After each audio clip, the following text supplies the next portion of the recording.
Prussia, 1884. When Friedrich Albrecht announced his engagement to Clara Weiss, most people viewed it as an unusual but understandable decision. His wife had been dead for more than a year. His children still needed a maternal figure, and Clara had already spent years helping the family through illness, grief, and loss. The marriage raised eyebrows, but it did not create a scandal. In the eyes of society, a widower rebuilding his life after tragedy was hardly a crime. What nobody realized at the time was that the real story had begun long before Elisabeth Albrecht was buried beneath the frozen ground of a churchyard outside Breslau. Friedrich Albrecht was one of the most successful textile manufacturers in the region. By the early 1880s, his mills employed hundreds of workers, and merchants from Berlin, Dresden, and Königsberg regularly purchased cloth produced under his name. He was known as a disciplined businessman whose life appeared governed by routine, responsibility, and an almost obsessive devotion to order. His wife Elisabeth had spent more than 2 decades at his side. Together they had built a household that embodied everything respectable Prussian society admired. Their estate was elegant without being extravagant. Their children were well educated. Their public appearances reflected stability, dignity, and mutual respect. At least that was how the marriage appeared from the outside. Like many upper-middle-class marriages of the 19th century, theirs had gradually evolved into a partnership defined more by duty than passion. Friedrich spent most of his time managing factories, negotiating contracts, and expanding the family fortune. Elisabeth oversaw the household, supervised servants, organized social events, and ensured that every aspect of family life functioned smoothly. Neither openly complained, neither publicly embarrassed the other. To outsiders, that alone was evidence of a successful marriage. The first significant change came in 1877, when Elisabeth's younger sister, Clara Weiss, moved into the family estate following the death of their father. At 19, Clara possessed a very different personality from her older sister. While Elisabeth was composed, reserved, and deeply conscious of social expectations, Clara was curious, intelligent, and far more willing to challenge the invisible rules that governed respectable society. She read contemporary novels that many older relatives considered inappropriate. She enjoyed discussing politics, philosophy, and literature. She played piano beautifully and possessed a natural charm that made conversations flow effortlessly. Initially, her presence seemed beneficial for everyone involved. Elisabeth enjoyed having family nearby. The children adored their young aunt. And Friedrich appeared genuinely pleased to see more life inside a household that had gradually become dominated by routines and responsibilities. Nobody viewed the arrangement as unusual. Unmarried women frequently lived with relatives, particularly after the death of a parent. Clara's residence at the estate was considered practical, respectable, and entirely appropriate. For several years, nothing seemed out of place. Family dinners continued as usual. Summer holidays were spent together. The children grew older. Business prospered. Life moved forward with the predictable rhythm expected from families of their social standing. Yet years later, when servants were questioned and relatives began revisiting old memories, many described the same unsettling realization. They remembered moments that seemed insignificant at the time, but appeared very different once viewed through the lens of what would eventually be discovered. They recalled how Friedrich often lingered in conversation with Clara long after others had left the room. They remembered evenings when laughter drifted from the library, while Elisabeth retired early with headaches or fatigue. They remembered walks through the gardens that seemed innocent enough when viewed individually, but formed a far more troubling pattern when considered together. No single moment proved anything. No witness ever claimed to have seen an affair. What existed instead was a collection of details that gained meaning only years later. The situation became more complicated when Elisabeth's health began to deteriorate. By 1881, she suffered from recurring exhaustion and persistent respiratory problems that local physicians struggled to explain. Some believed the issue originated in her lungs. Others blamed nervous exhaustion, a diagnosis frequently assigned to women whose symptoms puzzled 19th century medicine. Whatever the cause, Elisabeth grew weaker with each passing year. Her ability to manage the household declined.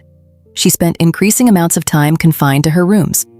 Family responsibilities gradually shifted toward Clara, who stepped into the role without hesitation. At first, nobody questioned the arrangement. A devoted younger sister helping an ailing family member represented precisely the kind of selflessness society admired. Clara organized social obligations, supervised servants, cared for the children, and handled countless daily tasks that Elisabeth could no longer manage. The transformation occurred slowly enough that it attracted little attention. By the time most people noticed, Clara had effectively become the second lady of the household. Visitors sought her assistance. Servants reported directly to her. Even Friedrich appeared increasingly dependent upon her presence. Whether their emotional attachment developed gradually or emerged through a specific turning point would remain impossible to determine. The surviving evidence never provided a definitive answer. What it did reveal was that an intimacy existed between them long before either acknowledged it publicly. That intimacy remained hidden beneath layers of propriety and social convention. In public, they behaved exactly as expected. In private, however, something far more dangerous may already have been taking shape. The winter of 1883 changed everything. Elisabeth's condition worsened dramatically. Doctors visited almost daily, prescriptions multiplied, and relatives quietly prepared for an outcome nobody wished to discuss openly. The atmosphere inside the estate became increasingly somber as it became clear that recovery was unlikely. Throughout those final months, Friedrich appeared to be the picture of devotion. Neighbors praised his dedication. Business associates admired the amount of time he spent at home. Family friends later described him as a husband, faithfully caring for a dying wife during her final struggle. Clara remained constantly present as well. She managed practical matters, comforted the children, coordinated visits from relatives, and supported her sister through the painful final stages of illness. When Elisabeth died in February 1883, grief seemed to consume the entire household. The funeral attracted prominent members of the local community, factory officials, merchants, clergy, and workers whose livelihoods depended upon the Albrecht mills. Friedrich stood beside the coffin with the expression of a man who had lost the companion of more than 20 years. Clara wept openly throughout the service. Those who witnessed it never forgot her tears. Years later, some would insist they reflected genuine sorrow. Others would wonder whether guilt had also been present. After the funeral, Clara remained at the estate. Again, nobody objected. Her continued presence seemed entirely reasonable given the circumstances. The children were still grieving. The household required stability. Friedrich needed support while adjusting to life as a widower. Months passed, then a year. Gradually, rumors began to circulate throughout the region. Nothing dramatic, nothing specific. Simply the observation that Friedrich and Clara appeared unusually close. Some people noticed how naturally she occupied Elisabeth's former place during social gatherings.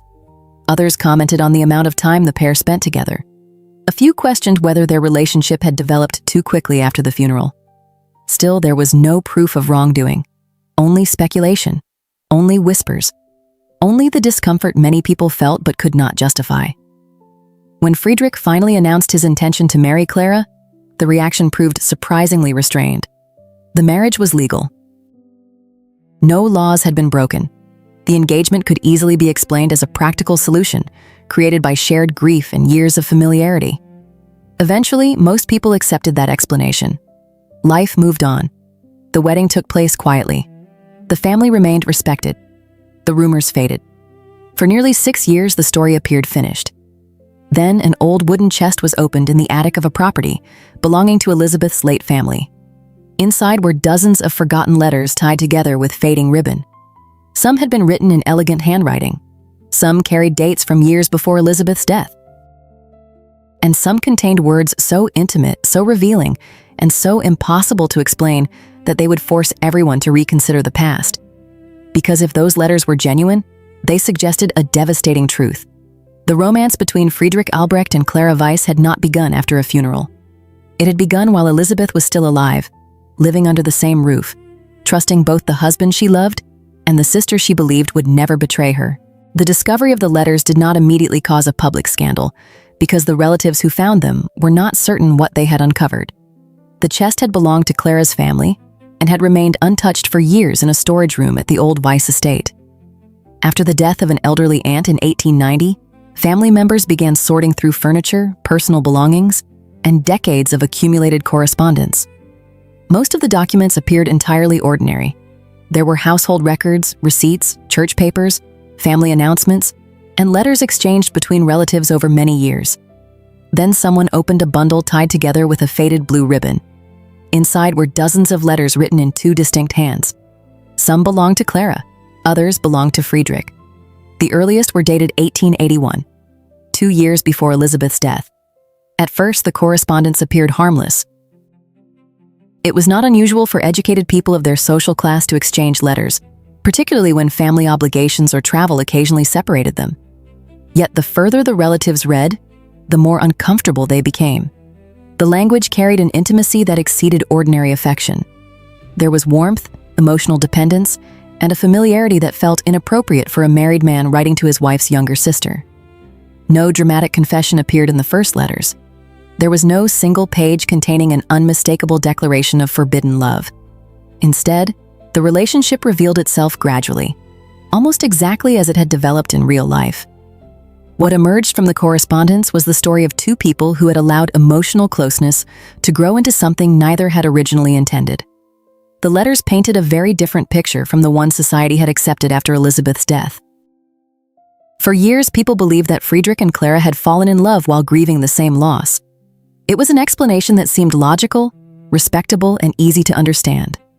Shared sorrow often brought people together, and many assumed that their eventual marriage had simply grown from mutual support during a difficult period. The letters destroyed that version of events. According to the correspondence, their attachment had begun long before Elisabeth's funeral, and long before anyone suspected that her illness would eventually prove fatal. At first, their connection appeared entirely innocent. They spoke about books, music, politics, and the frustrations of daily life. Clara often described feeling isolated within the rigid expectations placed upon women of her social class, while Friedrich increasingly confided frustrations he never discussed publicly. What made the situation dangerous was not immediate passion, but understanding. Each found in the other something that had quietly disappeared from their own lives. Friedrich admired Clara's curiosity, her intelligence, and her willingness to challenge accepted ideas. After years spent managing factories and financial responsibilities, conversations with her offered an escape from the endless routine that dominated his days. Clara, meanwhile, admired his confidence and experience. Unlike the young men she encountered at social gatherings, Friedrich possessed authority, ambition, and a sense of purpose that she found deeply attractive. What began as admiration slowly evolved into emotional dependence, and emotional dependence eventually became something neither could honestly describe as friendship. One of the most striking aspects of the correspondence was the absence of any obvious turning point. There was no dramatic seduction, no impulsive declaration, and no moment that clearly marked the beginning of betrayal. The relationship advanced through hundreds of small interactions that seemed harmless when viewed individually, but became devastating when examined together. A conversation that lasted longer than it should have. A walk that continued after everyone else returned indoors. A letter written when speaking face-to-face would have been sufficient. A growing anticipation whenever the other entered a room. The gradual accumulation of those moments created something neither had planned, but both increasingly desired. As Elisabeth's health deteriorated, the emotional bond between Friedrich and Clara deepened.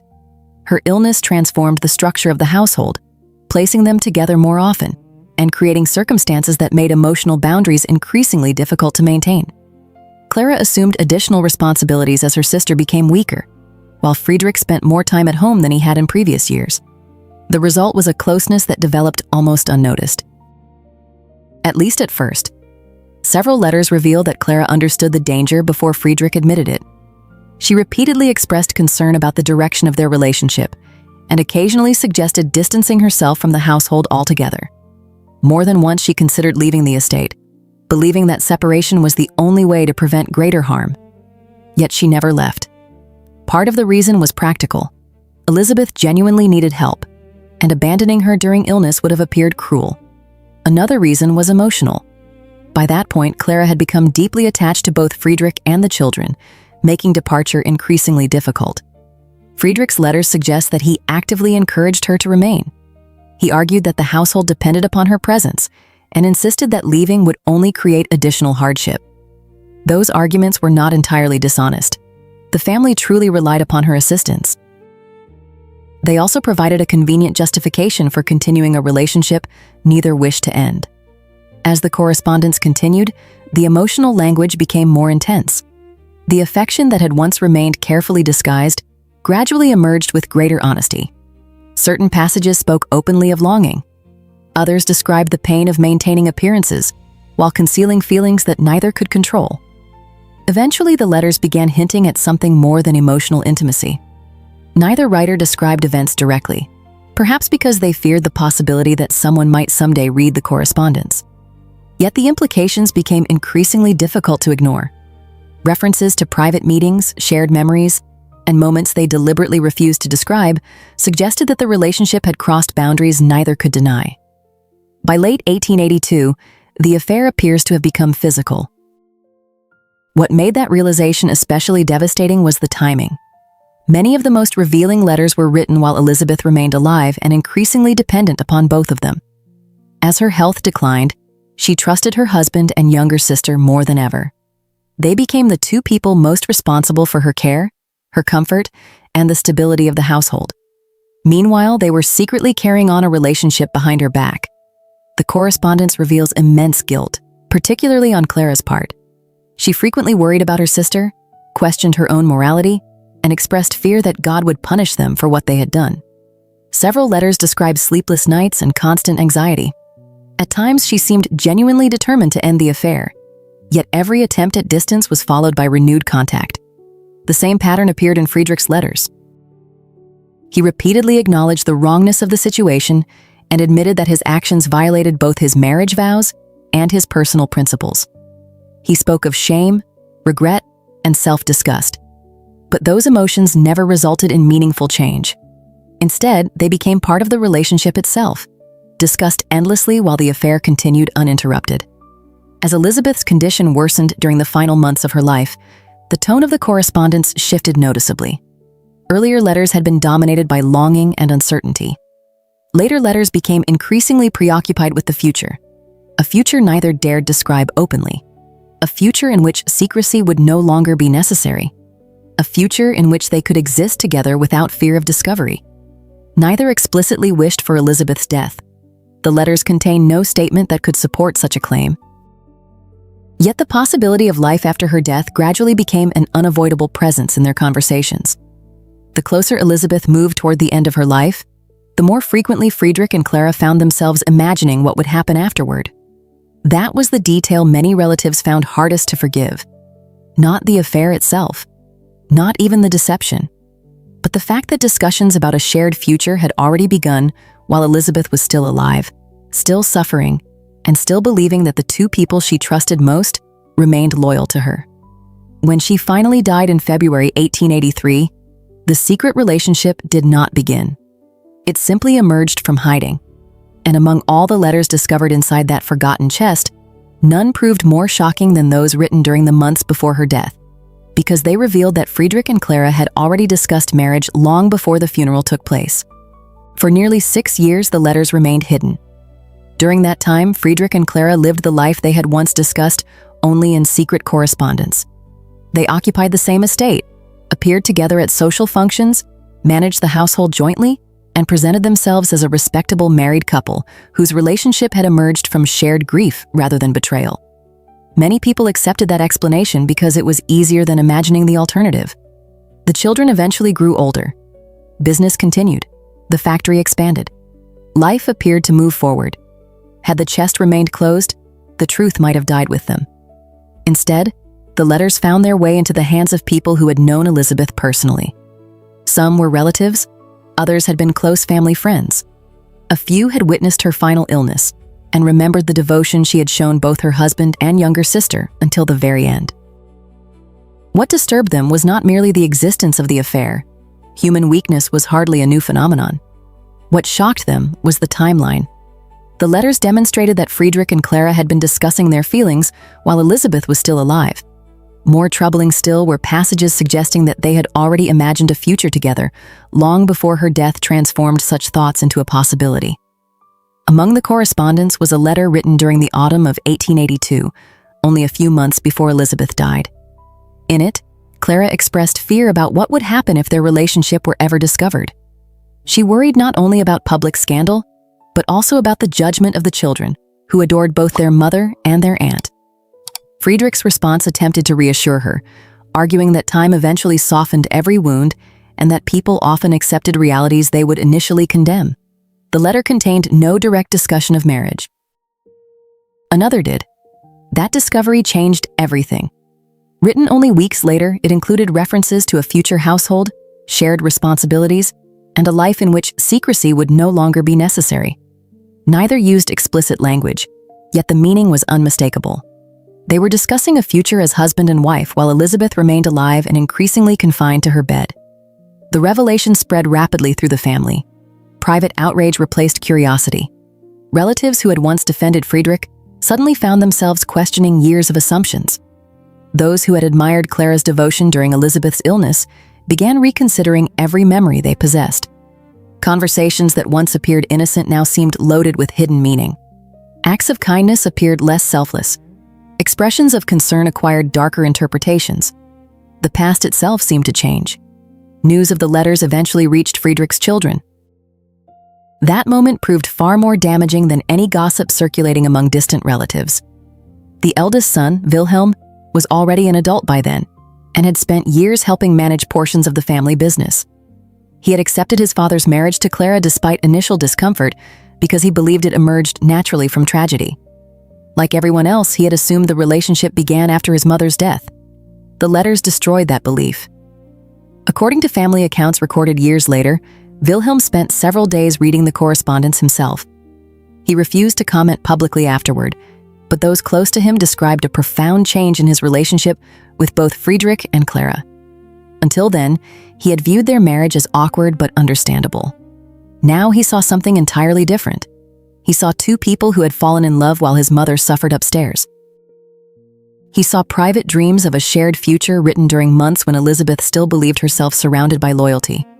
Most painfully of all, he saw evidence that his mother had likely died without ever knowing the truth. Wilhelm was not alone.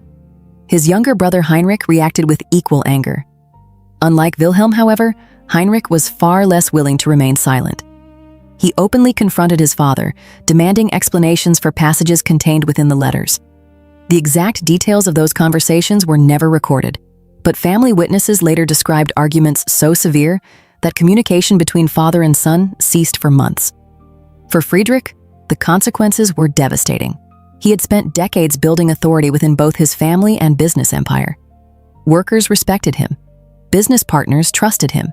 His children looked to him as the foundation of the household.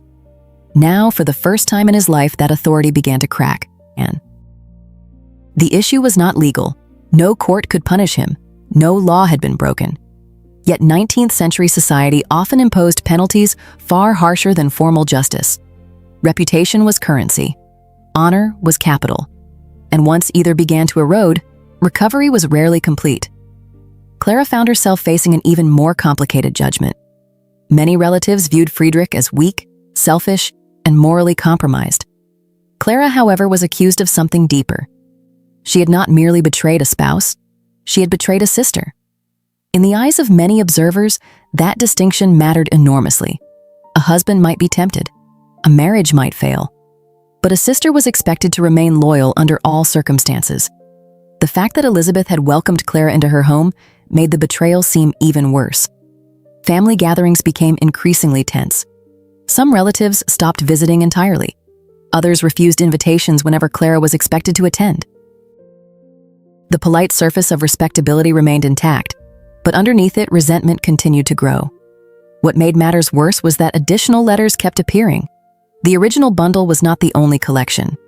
As relatives searched through old possessions, they discovered scattered correspondence in desk drawers, books, and storage cabinets. Each new letter added another piece to the story, revealing how deeply intertwined Friedrich and Clara had become during Elisabeth's final years. Some passages were romantic, others were heartbreaking. Many were simply tragic. Because despite everything they had done, the letters also revealed genuine love. Not infatuation, not manipulation. Love. That truth complicated every judgment. Had they merely pursued physical desire, the story would have been easier to condemn.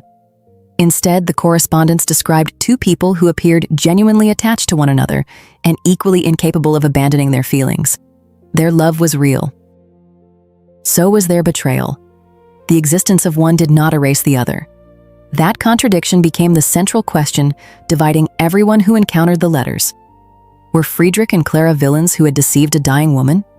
Or were they two deeply flawed human beings trapped by emotions they should never have allowed themselves to feel? The debate spread beyond the family. Friends discussed it privately. Business associates whispered about it during dinners and social gatherings. Even people who had never known Elisabeth found themselves fascinated by the story.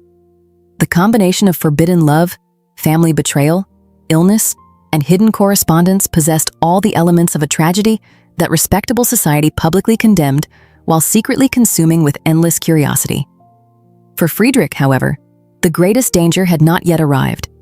The letters were no longer confined to family circles.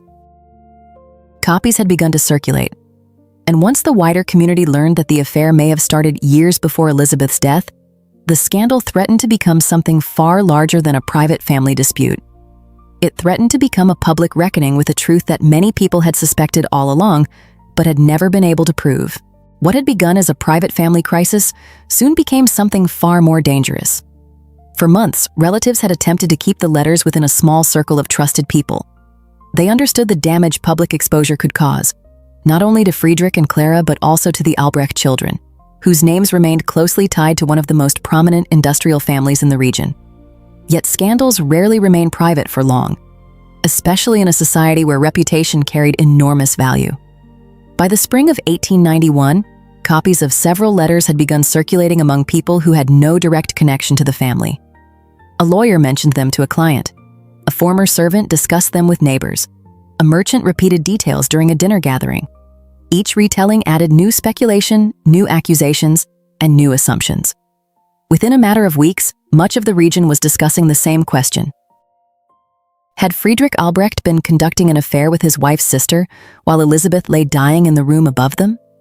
No one could answer with complete certainty. The letters revealed emotional intimacy. They strongly suggested a physical relationship. They documented plans for a future together, while Elisabeth remained alive. For many people, that was more than enough. The distinction between suspicion and proof became irrelevant.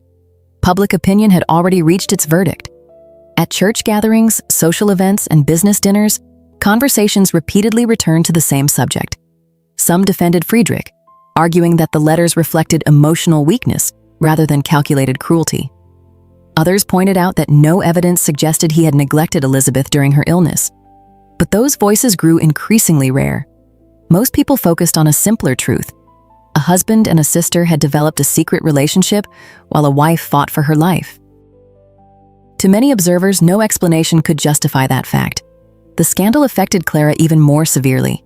For years, she had occupied an ambiguous position within society. Some viewed her as a devoted caretaker, who had sacrificed her youth to support an ailing sister and grieving family. Others had always felt uncomfortable with the speed of her marriage to Friedrich after Elisabeth's death. Now those doubts hardened into condemnation. Women who had once welcomed her into their homes became distant. Invitations gradually disappeared. Conversations grew noticeably colder whenever she entered a room. Several relatives openly refused to attend social functions if she was present. In 19th century Prussia, social isolation could be a punishment more painful than legal consequences. Respectability was not simply a matter of pride. It determined access to opportunities, relationships, and influence. And Clara could feel that respectability slipping away. The greatest rupture, however, occurred inside the family itself. Wilhelm's relationship with his father continued to deteriorate as additional letters surfaced. The eldest son had spent years trying to reconcile two conflicting images of Friedrich. One was the father who had taught him discipline, responsibility, and loyalty. The other was the man revealed by the correspondence, a man who had hidden a forbidden relationship while his wife slowly declined. The more Wilhelm read, the more difficult that reconciliation became. According to later accounts, one confrontation between father and son lasted several hours and ended with Wilhelm leaving the estate before dawn. Servants reported hearing raised voices throughout the night, though nobody knew exactly what was said behind closed doors. What everyone noticed afterward was that nothing looked the same. Wilhelm stopped attending many family gatherings. Visits became infrequent. Letters between father and son grew formal and distant. A bond that had survived childhood, adulthood, and the death of Elisabeth suddenly appeared fragile. Heinrich proved even less forgiving. Unlike his older brother, he saw little reason to preserve appearances. He openly questioned Clara's presence in the family and reportedly accused both her and Friedrich of exploiting Elisabeth's trust during her final years. Those accusations spread beyond the household. People who had previously remained neutral began choosing sides. Some sympathized with the children. Others believed the affair, while morally questionable, should not define an entire lifetime. But even among those willing to show compassion, few could ignore the emotional cruelty revealed by the letters. The timing overshadowed everything else. Had the relationship begun after Elisabeth's death, society would likely have accepted it. Had it begun years later, few would have cared.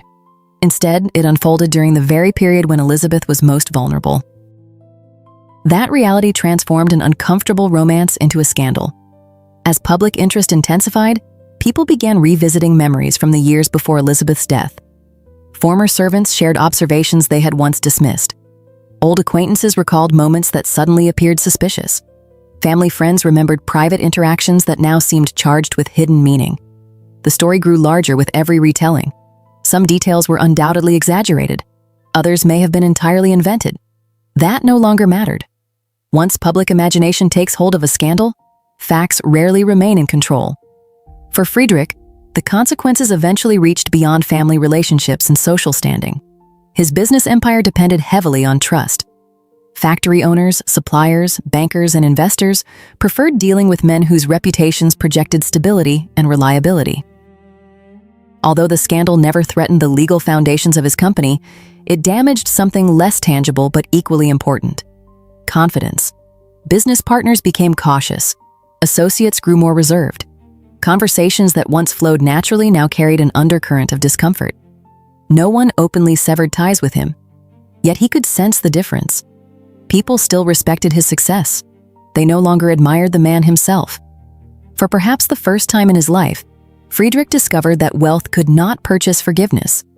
Meanwhile, Clara endured a different form of punishment. The letters had exposed not merely an affair, but a deeply personal contradiction. Throughout the correspondence, she repeatedly expressed love for her sister. She worried about Elisabeth, cared for her during illness, and mourned her death sincerely. At the same time, she maintained a secret relationship with Elisabeth's husband. The public struggled to understand how both realities could exist together. Many concluded that one of them had to be false. Either her grief was a performance, or her love for Friedrich was. The letters suggested otherwise. Human beings are rarely that simple. People can love and betray simultaneously. They can feel guilt while continuing to cause harm. They can mourn someone they have deeply wounded. That complexity made the story fascinating. It also made it impossible to resolve neatly. As the scandal continued to spread, one final discovery threatened to destroy what remained of Friedrich and Clara's defense. Among the last group of letters recovered from the Weiss family papers was a document neither had intended anyone else to read. Unlike the earlier correspondence, it was not filled with longing or emotional uncertainty. It contained a decision. And if its contents were authentic, it would prove that months before Elisabeth's death, Friedrich and Clara had already chosen the life they intended to build together once she was gone. The final document was not the longest letter discovered among the Weiss family papers, nor was it the most romantic. In many ways, it was remarkably ordinary. That was precisely what made it so devastating. Unlike the earlier correspondence, which was filled with uncertainty, longing, guilt, and emotional conflict, this letter carried a different tone entirely. The hesitation that had defined so much of their relationship seemed to have disappeared. What remained was the voice of two people discussing a future they already considered real. The document was dated only a few months before Elisabeth's death. By that stage, her health had deteriorated significantly. Doctors had become increasingly pessimistic, and members of the family privately understood that recovery was unlikely. Within the household, daily life revolved around illness, medical visits, and the constant awareness that time was running out. Yet while Elisabeth struggled through the final chapter of her life, Friedrich and Clara were writing about the chapter they hoped would follow. The letter contained references to future travel, to changes within the household, to responsibilities they would eventually share. Most significantly, it included language suggesting that they had already accepted marriage as an inevitability rather than a possibility. There was no explicit discussion of Elisabeth's death. There did not need to be. Her absence was present in every line. When relatives finished reading the document, many felt that the debate was finally over. For years, Friedrich and Clara had defended themselves against private criticism by insisting that their relationship had evolved naturally after tragedy brought them together. The letters had already weakened that explanation. This final document destroyed it completely. Whatever sympathy remained among family members began to disappear. The affair was no longer viewed as a mistake born from grief. It became a relationship that had quietly flourished while Elisabeth was still alive. A relationship that had advanced so far that its participants were already imagining married life together before her funeral had even taken place. The scandal never reached a courtroom. No judge examined the letters. No official verdict was issued. Yet the judgment of society arrived all the same. In 19th century Prussia, reputation often mattered more than legal consequences. People might forget a financial failure. They might forgive a business dispute. They were far less willing to forgive what they viewed as a betrayal of family loyalty. Friedrich discovered that reality during the final years of his life. His factories continued operating. His wealth remained intact. His position within society, however, never fully recovered. The respect he had spent decades building became permanently complicated by the story attached to his name. Every achievement, every success, and every contribution to the community now existed alongside another narrative. The narrative of the husband who fell in love with his wife's sister, while his wife was still alive. For Clara, the consequences were even more personal. Money could not shield her from isolation. Many former friends never returned. Certain relatives refused reconciliation. Even years later, conversations about Elisabeth often carried an uncomfortable silence whenever Clara entered the room. She remained Friedrich's wife, but she never entirely escaped being Elisabeth's sister, and that identity carried a burden she could not leave behind. What makes the story remarkable is not simply the existence of the affair. History is full of secret romances, hidden relationships, and broken marriages. What makes this case endure is the emotional contradiction at its center. The letters reveal no evidence that Friedrich hated Elisabeth. On the contrary, he often spoke of her with affection and respect. The same was true of Clara. She cared for her sister during illness, remained beside her throughout the most difficult months, and appeared genuinely devastated by her death. Yet neither of those truths prevented betrayal. That uncomfortable reality disturbed many people then, and continues to disturb readers today. We often imagine betrayal as something committed by villains against victims. Real life is rarely so simple. Sometimes the people who cause the deepest wounds are not driven by cruelty.